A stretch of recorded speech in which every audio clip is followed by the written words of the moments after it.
two great games. Thank you. I appreciate it. These last two are just awesome. You know, Arkansas can, and you know, there's a couple when you're so when hits are at a premium. You know, some plays by Moore and others, you know, that shut down innings, Stovall and Wallace at third, and some double plays they turned to kind of squelch out, you know, what rallies you had, right? Rallies were if you had a guy on today, and.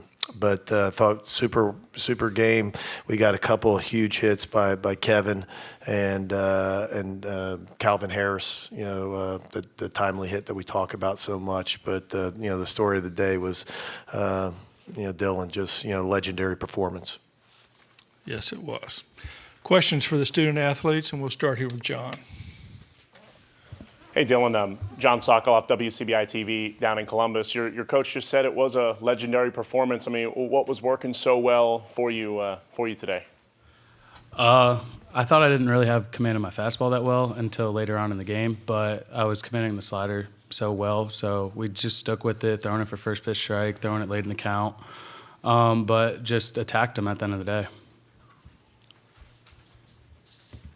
Okay. All right. Oh, yeah. Tim and Kevin, Austin Elders with the Rebel Walk. Tim, you in particular, this is why you came back to Ole Miss to play for a national championship for both of you in your senior years. Just talk about the emotions and what it feels like to be playing for a national championship this weekend. I mean, the emotions are great. You know, we're excited to get to play in the national championship series, and like you said, this is why we came back. And you know, we knew that this team had the potential, and obviously, you know, we had a little bit of a rough patch there in the middle, but through and through, we always knew that if we just kept believing and stuck together, you know, we could be right here. So excited to get to play this weekend. Yeah, you know, just so proud of everybody. Calvin, big day today, but, you know, all the guys, fun group of guys to be around. I think that's a big reason why we had the turnaround. Okay, we'll start over here. Michael Katz, Daily Journal. Dylan, was there any doubt for you that you were going to finish this thing? I just stayed with it. I didn't even just looked up. I saw all those zeros going into the eighth, and I was just like, it's my time to finally finish this game. Okay, right here. Jake Thompson, Ole Miss Spirit. For Tim and Kevin, just when playing behind Dylan in a game like this, just what are y'all's emotions and just the confidence you have in him, especially what he's done this week? Oh yeah, I mean, just so much confidence. You know, as you can see, he can just put on quite the pitching performance, and you know, just gets the outs one after the other, and so we have a lot of confidence playing behind him. You know, we obviously can make some plays behind him, but you know, he takes care of a lot of it. So just hats off to him. I mean, I don't know if I've ever seen a better pitching performance in a clutch game like that. So just really proud of him, and really proud of how the whole team played today. Kevin? Yeah, you know, he makes it easy on us, keeps us in a rhythm. He's filling it up. That makes it a lot easier playing defense when you know he's going to be around the zone and keeping you in it. Okay, Nick? Nick Suss with the Clarion Ledger. Dylan, what kind of prep went into today on short rest, and did you come into the day thinking you had 9 innings in your arm, or how much did you think you had to give today? I just went out there just going to put as much zeros as I can. I mean, last time me and Nolan had this matchup again, so it was cool to have ace versus ace again. I mean, Nolan's a great pitcher. Last time it was a dogfight. This time it was a dogfight, so it was just really cool to have that again. Okay, Andrew? Andrew Hutchison, hogbeat.com. This is for Tim and Kevin. What made Connor so difficult today, and what did you see from him? I mean, he had all of his pitches working. You know, he's had that curveball working, his cutter, and you know, would throw the fastball in there too to keep you off balance. You know, just hats off to him. He pitched really well, and you know, kept us on our toes. And you know, we were just able to put enough of a couple innings together to get those big hits from Kev and Calvin, and you know, score a couple runs. And you know, he pitched really well. But you know, at the end of the day, you know, DeLucia just you know, kept us in it the whole time and put up all those zeros. So just proud of how we all played. Kevin? Yeah, that was an incredible outing by Nolan. Yeah, he was really sharp, mixing it up with that fastball cutter, mixing in the big breaker, tunneling that thing well. Just one of those days you knew how to take care of your opportunities when you got them, because there weren't going to be many of them. Okay, we got somebody back here. Ellie French, KTV Omaha. Dylan, can you just describe kind of what this journey has been like for you personally this season, from not being, part of the starting rotation to now starting today and getting the win? It's been interesting, a fun ride. Coach B always says, enjoy the ride. And that's what we've been doing. And that's what I've been doing, just taking every chance I get, kind of running away with it, just not looking back. But, I mean, this team has just played so well the last couple of weeks, and we turned it on so far. Okay, Rick? Rick Cleveland, Mississippi Today. Kevin, I wanted to ask you about two things. One, the play you made in the second inning seemed like that ball carried forever, and then you're at bat in the fourth inning. Yeah, on that ball hit by Moore. I wasn't really sure if the wind was going to push that thing all the way back because, you never really know how it's going to play out there and left. But I just tried not to drift, turn my back and run and make a play. But that bat in the fourth, I know Nolan likes to get ahead. He was going to try to pump in strike one there, and I figured that was going to be my best chance to do some damage on him. And he happened to leave a cutter just a little bit up that I was able to get enough of. Okay, any more questions for the student athletes?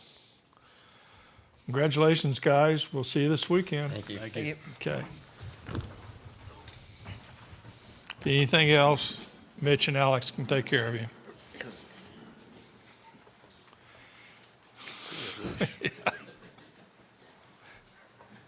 Stay loose. You don't have to worry about that with him. Okay, questions for Mike. John? And Mike, John Sokoloff, WCBI TV in Columbus, Mississippi. You just made program history for this team. What are the emotions like with you right now, considering that? Just proud, proud.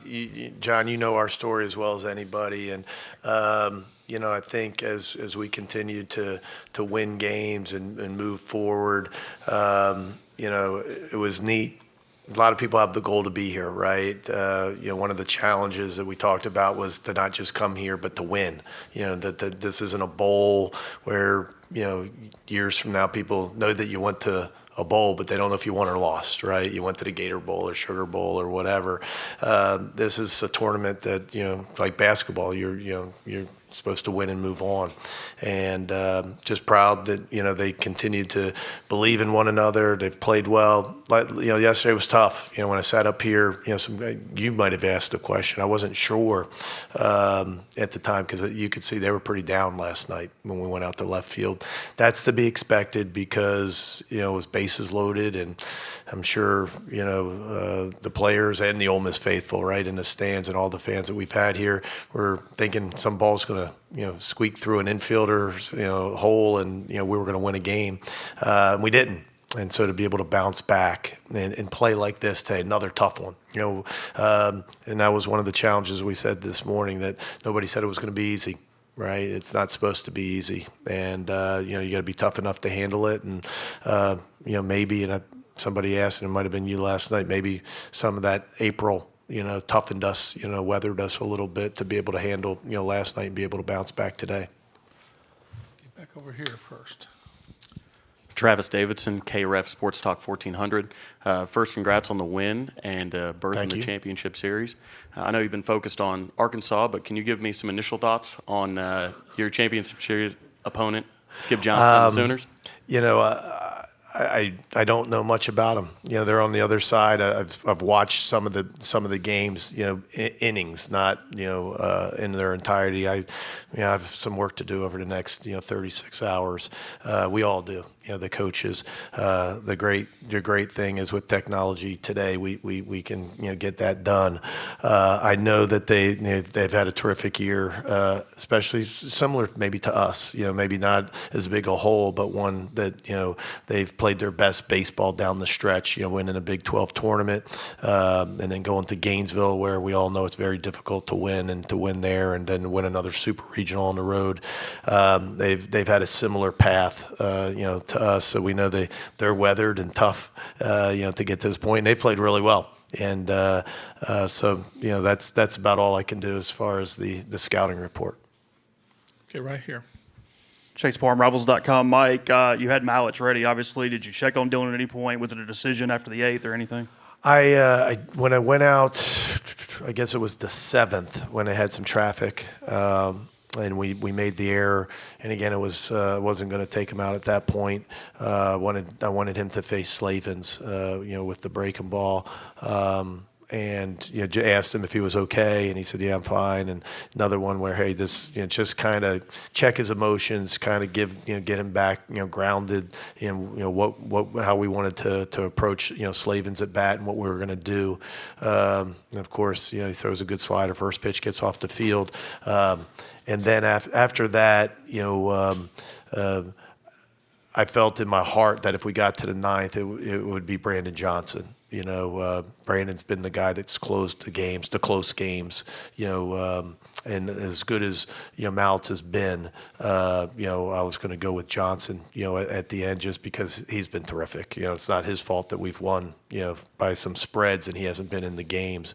But earlier it would have been in the eighth, it would have been Mallets. So they were on go, but he just ran through it 6 up, 6 down, I think, and there was really no reason to make a move. I didn't think he was just, he was too good. He just, didn't look like he was, taxing himself. He didn't look like he was running counts. He just looked like he was in total control. Okay, Michael. Michael Katz, Daily Journal. Mike, that's not. You guys have only given up 9 runs in the 4 games here. Can you just talk a little bit about the pitching performances that you guys have gotten here? Yeah, well, I think very similar to the way we've kind of made the run. In postseason and even the SEC tournament, the loss against Vanderbilt, I thought, Dylan pitched great, a couple mistakes, and, they made him pay for it. So we've pitched it well, for over a month now. And, one of the things is our guys have really attacked the strike zone, another game, with no walks today, and when you get good starts like Dylan and Hunter, but even Gaddis, last night. I mean, Gaddis, gets through the 5th inning with a couple runs. The starters have been terrific. We know the bullpen how good they've been, but I think on the front end and the back end we've really pitched it well. Okay, Parrish. Parrish, Alfred Daily Journal, Tupelo. Mike, how does Dylan's performance compare with Drew Pomeranz's performance in 2009? Well, similar, bigger, bigger stage, obviously.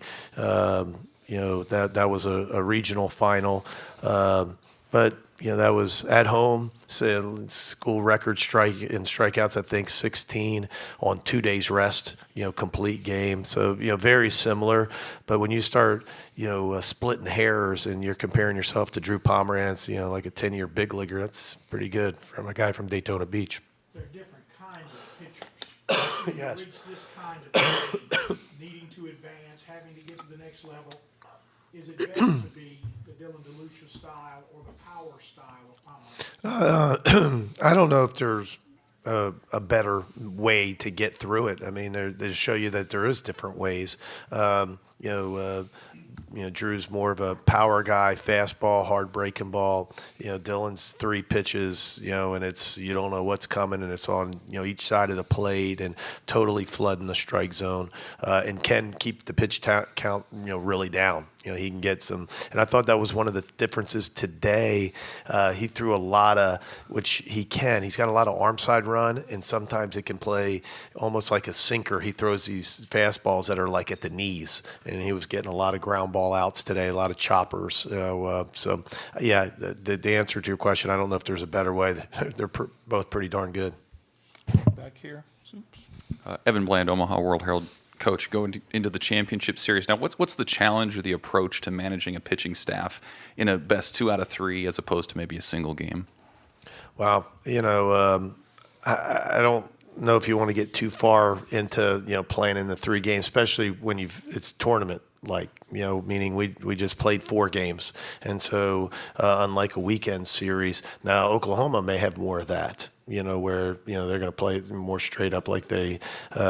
Weekend series just because, the way the pitching will set up. Ours obviously is different. We'll meet, as a staff tomorrow and kind of try to, game plan a how to navigate through the 3 days. So a little different for us, but I proverbial one game at a time, and you try to win the first one and go from there. I mean, you're playing for a national championship, and so you don't want to leave anything on the table. You want to go for it. Okay, Andrew. Andrew Hutchison, Hogbay.com. Coach, considering both guys were on short rest, did you anticipate that Dylan and Connor both would perform like this, or did you kind of have a feeling that it would, or did you think it would play out like that? I did. I mean, I don't know if I thought it would be 2-0, but I thought both of them would probably get deep in the game. I thought, it's which one could get to the bullpen, especially with the wind blowing in. Today, a little different than yesterday. Yesterday, as I mentioned, it was blowing in, but I mean, Slavin's hit one. I've never seen a ball hit like that here. And not taking anything away from him, but that wouldn't have happened today. No, would it have got out? I don't know, but not like it did. And so it kind of looked like it, added up to what it was going to be a pitching day with both Friday night guys. And you say short rest. I mean, it wasn't. We're not that bad. It's on Thursday. They pitched on Saturday. I mean, it wasn't as Parrish was talking about Pomerantz on 2 days rest. So I thought both of them would probably get deep into the game. Okay, Mike. Mike Rooney, D1 Baseball. Mike, the ground balls in the 8th and the 9th, given the intensity of the 2-game series and the environment, the pressure. I mean, Bench and Peyton it's like they were in an inter-squad game and no one told them this was. Bench's throw? Yes. I mean, he caught it back on the back foot and just threw it up. Yeah, like it was pregame like in it was and out. Between innings. Yeah. So is that because Dylan, they're so confident playing behind him? Is it because these kids are such veterans? Or if you had to pinpoint that calmness, those are tough plays with the national championship series on the line. Well, how would you pinpoint that? I think it's a combination, Runes, of all of that. I think one, you're talking about older guys that have won a lot of games here. Guys like Bench and Chatinier, and you look over at Elko, guys that Graham that was up here. So a group that has been in a lot of fights, have been in maybe they haven't been to Omaha, but man, they've been in some super regional dog fights, and so I think that's part of it. I think experience, and I think the other part is just how loose and confident they are, and at this point, knowing that they can make plays, and then lastly, what you I think pointed to is you're going to get those ground balls with Lucia on the mound. I mean, you got to be ready, and so another reason why we've been playing with the McCants third base, center field, but a little better defensive lineup today with the McCants in center and Bench at third. Okay, Nick, this will be our last question for Mike. Nick Suss with the Clarion Ledger. Mike, I saw you and Laugh kind of had a moment there after the game. You, Laugh, Clem have been together for so long. What does it just mean for you and these coaches you've been with forever to be playing for a championship? Just so cool. They a lot of special national media. And this is not throwing stones, but I don't know why they don't get more credit than they do. I mean, this is the best staff that we've ever had, and we've had some great ones. We've had some great coaches come through, but I don't remember ever having and feel as comfortable as I do with my guys. And Laugh's the longest tenured assistant coach in the Southeastern Conference. I mean, he's been with me since 2006. He played for me my first year in 2001. So, just a cool moment. You work so hard. It's all about the players. Your question was asked, so it is. This is their moment, and you never want to, take away from that. But this is what we do for a living, and it's great. We're so blessed to do it, but it's not easy, and it's a lot of hard hours. And we've talked so much about this year. That's our year too. And so to get to this moment is pretty cool. In your occupation. Again, Mike will be back with us tomorrow morning, about approximately 11:30. Oklahoma will be first, and then photo op. Get to do that. Thank you, Mike. Thank you. I'm gonna do this. I'm gonna leave this here. I'll end up walking out.